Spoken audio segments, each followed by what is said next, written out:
नमस्कार दोस्तों, स्वागत है आप सभी का स्टडी आईक्यू में। मैं हूं आपका दोस्त राहुल सैगांवकर और आज हम लोग चर्चा करने वाले हैं भाषा के बारे में। हमारी डिस्कशन होने वाली है अबाउट लैंग्वेज। आप यहाँ पे खबर देख सकते हो, अटल इनोवेशन मिशन जो वर्क करता है नीति आयोग के अंडर 2016 से ही एक फ्लैगशिप इनिशिएटिव है ताकि इंडिया में इनोवेशन बढ़े।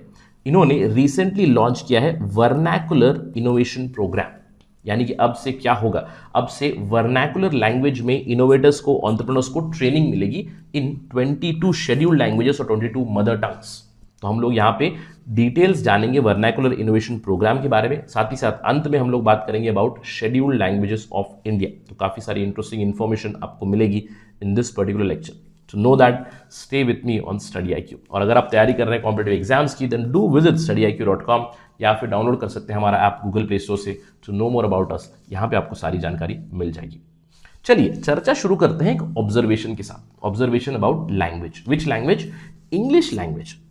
मैं कह सकता हूं कि इंग्लिश लैंग्वेज के साथ एक स्टीरियोटाइपिंग जरूर है, isn't it? क्योंकि देखिए, इंग्लिश को एक स्टेटस सिंबल माना जाता है, इंग्लिश को काफी हाईफाई माना जाता है, स्टैंडर्ड माना जाता है, राइट? लेकिन ये स्टीरियोटाइपिंग है। अगर हम लोग बात करें इंडिया में इंग्लिश कितने लोग बात करते हैं, तो आपको ये लगेगा it is not a majority, it is a minuscule minority जो इंग्लिश बात करती है।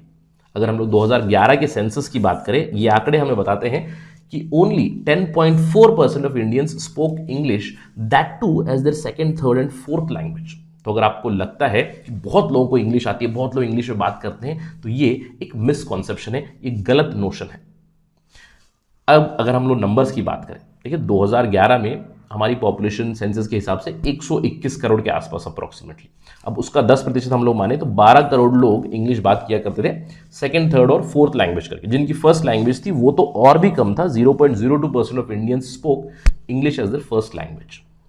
अब आप आर्ग्यू कर सकते हो कि सर ये तो 2011 के आंकड़े बता रहे हो, 2021 का सेंसस जब भी आएगा तो हम लोग और बात करेंगे। लेकिन क्या आपको लगता है कि ये नंबर काफी डिफरेंट होगा 10 साल बाद 2021 में? The answer would be no.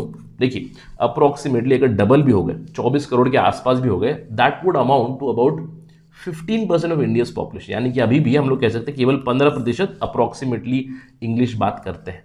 इसका मतलब क्या है? बहुत बड़ी मेजॉरिटी पॉपुलेशन है जो इंग्लिश बात नहीं करती, यानी कि वर्नैकुलर लैंग्वेजेस, अपनी मदर टंग के ऊपर रिलाई करते हैं। तो अगर इतनी ज्यादा पॉपुलेशन अपनी मदर टंग पे रिलाई करता है, वर्नैकुलर लैंग्वेजेस पे रिलाई करता है, तो एक सवाल जरूर उठता है, क्या लैंग्वेज एक बैरियर बनना चाहिए कि लोगों की अपॉर्चुनिटी हिंडर हो, specially towards innovators, right? Innovation की जो प्रोग्राम्स है, अटल इनोवेशन मिशन हो गई, दूसरी इनोवेशन की जो ट्रेनिंग प्रोग्राम्स है, उसमें क्या केवल इंग्लिश में ट्रेनिंग मिलनी चाहिए?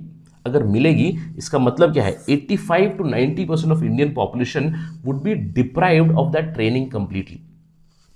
अब आप मुझसे आर्ग्यू कर सकते हो कि सर आप भी अपनी एक्सप्लेनेशन में काफ़ी ज़्यादा इंग्लिश इस्तेमाल करते हो। देखिए, ये तो मेरा पर्सनल बायस हो जाता है क्योंकि I am from south India, तो इसलिए थोड़ा सा अंग्रेजी ज़्यादा इस्तेमाल हो जाती है। लेकिन अगर आप स्टडी आईक्यू पे देखिए, हमारे प्लेटफॉर्म पे कंटिन्यूसली हम लोग स्ट्राइव करते हैं कि आपको ईजी लैंग्वेज में, वर्नैकुलर लैंग्वेज में, सिंपल टर्म्स में आपको समझाए सारे कॉन्सेप्ट्स, राइट? तो इसीलिए अभी नीति आयोग ने भी शुरुआत कर दी है training in vernacular languages. Alright, अभी to empower the innovators, to empower the entrepreneurs, Atal innovation mission जो नीति आयोग के अंडर है, उन्होंने शुरुआत की है वर्नैकुलर इनोवेशन प्रोग्राम की, जहां पे इनोवेटर्स को, एंटरप्रेन्योर्स को, पोटेंशियल इनोवेटर्स, पोटेंशियल एंटरप्रेन्योर्स, उन्हें अभी ट्रेनिंग मिलेगी 22 शेड्यूल्ड लैंग्वेजेस जो हमारी सरकार की है। चलिए बात करते हैं इस वर्नैकुलर इनोवेशन प्रोग्राम के बारे में, लेकिन उससे पहले जानते हैं एआईएम के बारे में, अटल इनोवेशन मिशन। ये मैं क्यों बता रहा हूं, आपको थोड़ी देर में समझ में आएगा। अटल इनोवेशन मिशन नीति आयोग के अंडर एक फ्लैगशिप इनिशिएटिव है जो हमारे देश में इनोवेशन और एंटरप्रेन्योरशिप को बढ़ावा देने के लिए शुरुआत की गई थी। ये शुरुआत हुई थी 2016 में। अटल इनोवेशन मिशन पिछले 5 सालों में बहुत सारे इनिशिएटिव्स ला चुका है। एक क्लासिक इनिशिएटिव है अटल टिंकरिंग लैब्स। अटल टिंकरिंग लैब्स मतलब स्कूल में जो बच्चे हैं वहां पे अटल टिंकरिंग लैब्स बनाए गए ताकि स्कूल से ही वो इनोवेशन निकले। अभी तक की अगर हम लोग अचीवमेंट की बात करें, अटल टिंकरिंग लैब्स में 70 लाख से भी ज़्यादा स्टूडेंट्स को एंगेज किया है। इसके अलावा अटल इंक्यूबेशन सेंटर्स आए जहां पे 30,000 से भी ज़्यादा जॉब्स क्रिएट किए गए हैं। 2200 से भी ज़्यादा स्टार्टअप को सपोर्ट किया है अटल इनोवेशन मिशन ने। उसके अंदर 625 से भी ज़्यादा वुमेन लेड स्टार्टअप्स है। इसके अलावा मेंटर फॉर चेंज प्रोग्राम लाया है। इसके अलावा जो applied research and innovation for small enterprises challenges arise channel है, उसके अंदर 15 चैलेंजेस अभी तक हो चुके हैं। अटल कम्युनिटी इनोवेशन सेंटर बनाए गए हैं, अटल न्यू इंडिया चैलेंजेस है। इसके अलावा डोमेस्टिक और इंटरनेशनल पार्टनरशिप भी काफ़ी बिल्ड कर चुका है under the Atal innovation mission NITI आयोग ने। अब इस पर्टिकुलर लिस्ट में एक और चीज़ ऐड हो जाएगी, एक और इनिशिएटिव ऐड हो जाएगी, वो है वर्नैकुलर इनोवेशन प्रोग्राम। ये एक नया इनिशिएटिव है under the Atal innovation mission, जहां पे जो लैंग्वेज का बैरियर है उसको हटाने की कोशिश कर रहे हैं नीति आयोग।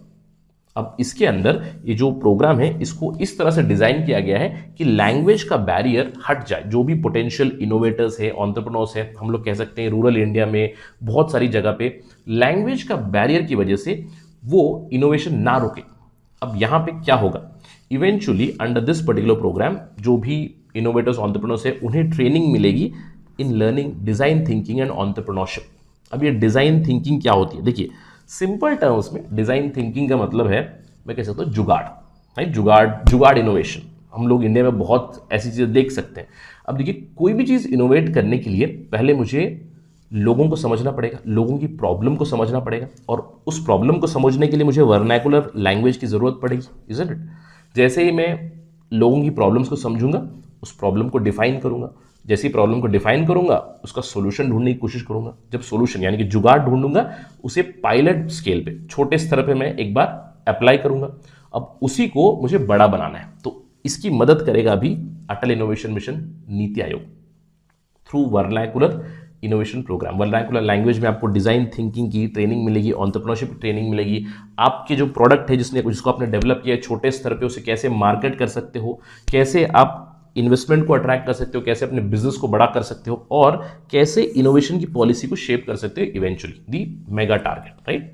तो ये सारी चीजें मिलेंगी under the vernacular innovation programme. लेकिन इस चीज को अचीव करने के लिए शुरुआती स्तर पे क्या किया है अटल इनोवेशन मिशन ने, एक वर्नैकुलर टास्क फोर्स बनाई है, जहां पे वो क्रिएट करेंगे एक टास्क फोर्स जिनके पास नेसेसरी रिसोर्सेस हो लैंग्वेज की। यानी कि ये जो टास्क फोर्स है, ये टास्क फोर्स खुद पहले सीखेगी, कंटेक्चुअलाइज करेगी, इंप्लीमेंट करेगी, डिजाइन थिंकिंग और एंटरप्रेन्योरशिप की जो भी कॉन्सेप्ट्स है उन्हें वो समझेंगी और कन्वर्ट करेंगी 22 शेड्यूल्ड लैंग्वेजेस में, जो इंडिया की शेड्यूल्ड लैंग्वेजेस है। अब इसके लिए नीति आयोग ने कोलैबोरेट किया है design department of IIT Delhi, जहां पे ये लोग कोच करेंगे vernacular task force in design thinking and entrepreneurship, which will eventually train the other people, other innovators, other potential entrepreneurs in India. जिससे हम लोग कह सकते हैं कि at the local level vernacular language में आपको ट्रेनिंग मिल जाएगी, आपको इनपुट्स मिलेंगे, आपको डेटा मिलेगा अबाउट डिजाइन थिंकिंग, एंटरप्रेन्योरशिप, कैसे मार्केट अपना बढ़ाए, कैसे आप इन्वेस्टमेंट ले, इन सब चीज़ों के ऊपर ट्रेनिंग आगे मिलेगी in your local language, in your mother tongue. अब किस लैंग्वेज में मिलेगी, आप यहाँ पे देख सकते हो 22 लैंग्वेजेस। अब ये 22 लैंग्वेजेस कौन सी है, तो यहाँ पे हम लोग बात करेंगे about scheduled languages of India. India का जो संविधान है उसके 8th शेड्यूल में हमें शेड्यूल्ड लैंग्वेजेस मिलती हैं। अब इन्हीं 22 शेड्यूल्ड लैंग्वेजेस के ऊपर अभी हमें वर्नैकुलर कंटेंट मिलेगा फ्रॉम नीति आयोग। अब ये लैंग्वेजेस है, यहाँ पे लिस्ट पड़ी हुई है, असमीज, बंगाली, गुजराती, हिंदी, कन्नड़ा, कश्मीरी, बहुत लंबी लिस्ट है। अब nobody expects you to remember all 22 languages, right? It becomes quite impossible, although अगर कोई है एक्स्ट्रॉर्डिनरी जिनकी मेमोरी है तो वो याद भी रख सकते हैं कुछ नेमोनिक वगैरह बनाकर। लेकिन कुछ चीज़ें मैं आपको बताना चाहूँगा जो आपको एग्जाम में काफ़ी मदद करेगी। सबसे पहली चीज़, संस्कृत इंक्लूडेड है, ठीक है। संस्कृत 22 लैंग्वेजेस में इंक्लूडेड है, लेकिन जब संविधान बना था 1950 में, तब यहाँ पे केवल 14 लैंग्वेजेस थी, बट धीरे धीरे करके ये अभी बढ़ चुकी है। 21st कॉन्स्टिट्यूशनल अमेंडमेंट एक्ट 1976 में सिंधी ऐड किया गया, तो इस चीज़ को आप याद रख सकते हैं कि सिंधी बाद में ऐड हुआ है। इसके अलावा 71st अमेंडमेंट में आपको कोंकणी, मणिपुरी, नेपाली ऐड हुआ है। 92nd कॉन्स्टिट्यूशनल अमेंडमेंट एक्ट में आपको बोडो, डोगरी, मैथिली और संथली ऐड किया गया है। ये चीज़ें अगर आप याद रखोगे तो it is better for you from exam perspective. और आपको एक चीज़ जरूर याद रखनी है कि इंग्लिश जो है वो शेड्यूल्ड लैंग्वेज नहीं है, इसको ध्यान रखिएगा। संस्कृत एक शेड्यूल्ड लैंग्वेज है और इंग्लिश शेड्यूल्ड लैंग्वेज नहीं है, तो इन चीज़ों को आप ध्यान रखिएगा। तो जब भी वर्नैकुलर इनोवेशन प्रोग्राम के ऊपर कोई डेवलपमेंट होगी, कोई न्यूज़ आएगी, तो हम लोग फिर से चर्चा करेंगे on VIP programme of NITI Aayog. But till that time, that is it from my side in this discussion. Thank you for watching this video. जय हिंद।